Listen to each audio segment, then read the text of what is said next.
आशा करता हूं आप सब बहुत अच्छे होंगे। मेरा नाम है सिद्धांत अग्निहोत्री। स्टडी ग्लोस पे आपका बहुत बहुत स्वागत है। देखिए, पहले ये लेक्चर करने से पहले मैं आपको दो तीन चीज़ें क्लियर कर देना चाहता हूं। पहले तो दिमाग खोल के सुनिएगा। दूसरा, प्रॉफिट मोहम्मद पे अभी मैंने लेक्चर लिया था। मैं सारे धर्मों का इतिहास कवर कर रहा हूँ।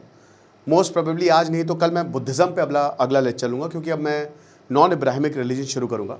हमने इससे पहले जुडाइज़म, क्रिश्चियनिटी और इस्लाम पे लेक्चर लिया, उसका लिंक मैं आपको दे दूँगा, ठीक है। और उसमें मैंने प्रॉफिट मोहम्मद के बारे में पूरी उनकी कहानी बताई थी। मैंने आपको प्रॉफिट मोहम्मद के बारे में बताया था कि किस तरीके से उन्होंने अपने जीते जी कभी भी हिंसा का समर्थन किया ही नहीं। उन्होंने कभी भी ऐसी बात नहीं की।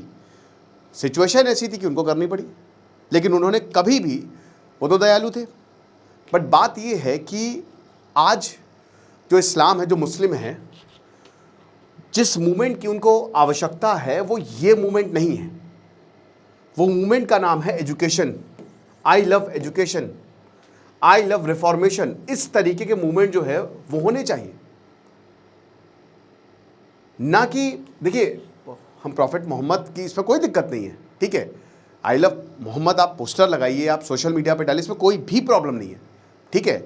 लेकिन उसके साथ नारेबाजी करना या कोई नारा जोड़ देना, मैंने देखा, बड़ा दुखद है कि जो अभी प्रोटेस्ट हो रहे हैं उसमें नाबालिग बच्चे हैं, बहुत सारे आपत्तिजनक जो है वो नारे लगाए जा रहे हैं। ये सही नहीं है। आप समझिए कि कौन भड़काने की कोशिश कर रहा है। एक आम आदमी को क्या चाहिए? एक अच्छी लाइफ चाहिए, एक अच्छी ज़िंदगी चाहिए, रहने का अच्छा ठिकाना हो, एजुकेशन बढ़िया हो। और मैं आपको लिटरली बोलूँगा कि आप इस्लाम को सही से पढ़िए, ठीक है ना। सही से पढ़िए, अच्छे से पढ़िए कि वो कहना क्या चाह रहा है, राइट। समझिए, तब जाके आप ओवरऑल चीज़ों को समझेंगे। क्योंकि जिस तरीके से आज इस्लाम के नाम पर हिंसा फैलाई जा रही है, इस्लाम के नाम पे आतंकवाद हो रहा है, पहलगांव हमला इस्लाम के नाम पर हुआ। दोस्तों, हम सबको पता है कि आज हालात इतने ख़राब हैं कि जो लोग हैं, ज़्यादातर इस्लामिक कंट्री जो है वो बहुत बड़े क्राइसिस से जूझ रही है। वहाँ के लोग वहाँ पर रहना चाहते ही नहीं हैं। अफगानिस्तान से आज ही दोस्तों सुबह एक खबर है कि एक लड़का टायर में, लैंडिंग गियर में बैठ के आ गया, ठीक है। वेस्ट एशिया से लोग भाग रहे यूरोप की तरफ, एक अच्छी ज़िंदगी की तरफ, कि भैया अच्छी ज़िंदगी मिल जाए हमको। और इसमें कौन इसलिए इस्लामिक देशी है मेरे भाई? जिस तरीके के यूके में नारे लग रहे हैं, आप देखिए क्या हालात हैं, जो पूरा एंटी इमाइग्रेशन मूवमेंट चल रहा है। तो भाई, सबसे जरूरी चीज जो है ना, रिफॉर्मेशन की बहुत सख्त आवश्यकता है, बहुत ज्यादा सख्त आवश्यकता है। और मुस्लिमों को अपने असली राइट्स की बात करनी चाहिए कि हमको भी एजुकेशन चाहिए, हमको भी मॉडर्निटी चाहिए। हालांकि अब चीजें बेहतर हो रही हैं। और हाँ, एक और चीज़ बता दूं, इस्लाम में भी ज़बरदस्त कास्टिज्म है। अजलफ, अशरफ, जो अपर कास्ट हैं, जो लोग, बहुत ज़बरदस्त कास्टिज्म है इस्लाम में भी। ये मैंने लेक्चर भी लिया था। तो हम आते हैं इस पर क्या हुआ, लेकिन उससे पहले बता दूं कि हमारा शानदार एआई का कोर्स है, आप इसको अवेल करिए। आज क्लास शुरू होगी, रात 8 बजे पहली क्लास है। तो डिस्क्रिप्शन कमेंट बॉक्स में लिंक दिया है, मात्र 300 रुपये का है। तो अब ये शुरू कहाँ से हुआ? ये बेसिकली कानपुर, उत्तर प्रदेश में, ना ननिहाल भी है कानपुर में, वहाँ से ये पूरा ट्रेंड जो है वो शुरू हुआ है। अब इसमें हुआ क्या, देखिए, वैसे तो कानपुर से शुरू हुआ, लेकिन अब ये उत्तराखंड हो गया, तेलंगाना हो गया, महाराष्ट्र हो गया, और धीमे धीमे फैल रहा है। उन्नाव, बरेली, कौशाम्बी, लखनऊ, महाराजगंज, काशीपुर, हैदराबाद, सब जगह रैलीज, स्ट्रीट डेमोन्स्ट्रेशंस हमको देखने को मिले। क्वेश्चन, क्यों आई लव मोहम्मद? इसमें कोई प्रॉब्लम नहीं, जैसा कि हमने बताया कि इसमें कोई भी दिक्कत नहीं है। आप पोस्टर लगाइए, आप सोशल मीडिया पे डालिए, हर कोई डालता है। जब भी अभी जैसे नवरात्र आ रहे हैं, नवरात्र में, दिवाली में कोई, लेकिन दोस्तों आखिरकार इसके साथ कोई स्लोगन जोड़ने की ज़रूरत क्या है? कुछ इसमें आपत्तिजनक टिप्पणियाँ करने की ज़रूरत है, वो मेरी समझ से बाहर है, ठीक है। अब कानपुर में आपको पता है कि बड़ा वफाद होती है, ईद मिलाद उन नबी। अब ये प्रोसेशन 4 सितंबर को होना था रावतपुर कानपुर में, ठीक है ना। कानपुर का रावतपुर बड़ा इंपॉर्टेंट एरिया, थोड़ा सा आगे जाके तो आईआईटी पड़ता है। तो यहाँ पे पोजीशन होना था। अब पोजीशन पूरा ग्रुप लेके जा रहा था, तो उसमें आई लव मोहम्मद के बैनर थे, ठीक है, इस पूरे पोजीशन रूट पे। अब इसमें क्या हुआ कि वहाँ के जो हिंदू ग्रुप्स हैं, उन्होंने ये बोला कि भाई देखिए, यहाँ अनुमति नहीं है, जहाँ पे इन्होंने पूरी लाइटिंग लगाई है या आई लव मोहम्मद के पोस्टर लगाए, वहाँ पे अनुमति नहीं है। ये स्पेस जो है वो इस चीज़ के लिए नहीं। अब मुस्लिमों ने कहा कि नहीं, बिल्कुल ये स्पेस यहाँ के लिए यूज़ होता है। तो अब दोनों पक्ष जो है वो आपस में भिड़ गए। अब इसके बाद पुलिस को बुलाया गया। अब यहाँ पे 22 लोगों को पुलिस ने गिरफ्तार किया, ठीक है। अब यहाँ एक पक्ष ये आरोप लगा रहा है कि भाई इन्होंने हमारे आई लव मोहम्मद के पोस्टर फाड़े, मुस्लिम कह रहे हैं। हिंदू कह रहे हैं कि इन्होंने हमारे जागरण के पोस्टर फाड़े।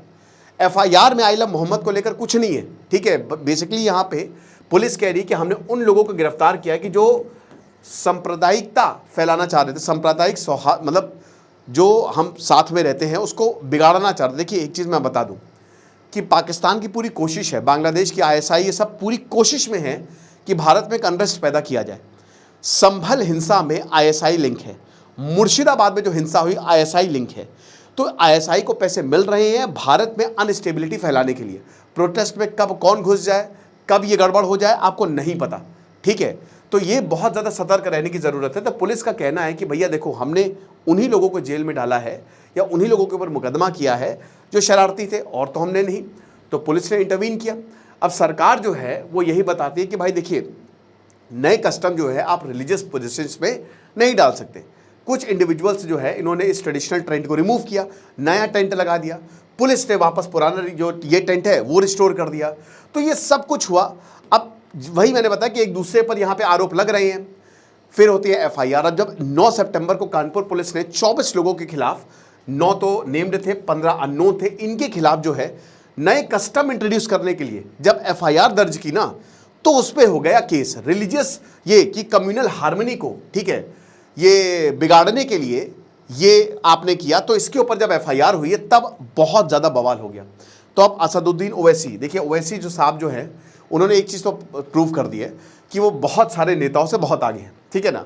जो भी हो, लेकिन जो पहलगांव हमले पर और जो इनका स्टैंड रहा है वो कमाल का रहा है, ठीक है। लेकिन इन्होंने भी यहाँ पे डाला कि आई लव मोहम्मद, ये एक क्राइम नहीं है। बट मुझे लगता है कि ओवैसी साहब को एक बार चीज़ों को समझना चाहिए, एक बार वहाँ पे जाना चाहिए कि प्रॉब्लम क्या है।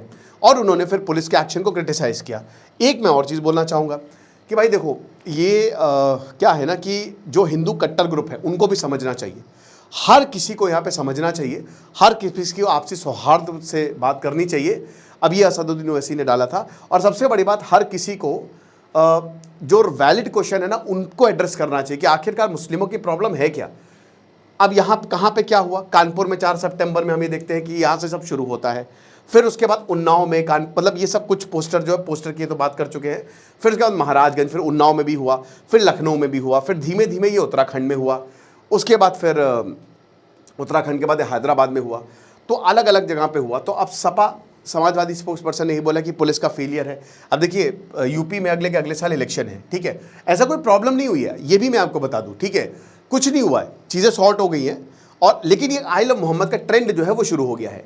अब उसके बाद फिर वो आई लव राम का शुरू हो गया है। तो मैं वही बता रहा हूं कि भाई देखो, ये रिलीजियस फाइट से कुछ होगा नहीं।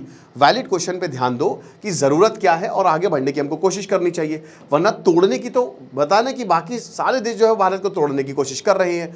यही ये सांप्रदायिक प्रॉब्लम फैला के या हिंसा फैला के।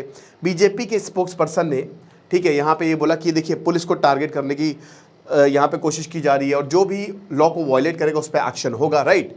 अब भाई AIIM प्रेसिडेंट, उन्होंने भी पूरा ये रिलीजियस फ्रीडम और एक्सप्रेशन का इशू ओवैसी साहब ने बता दिया कि ये तो बहुत ही गलत है।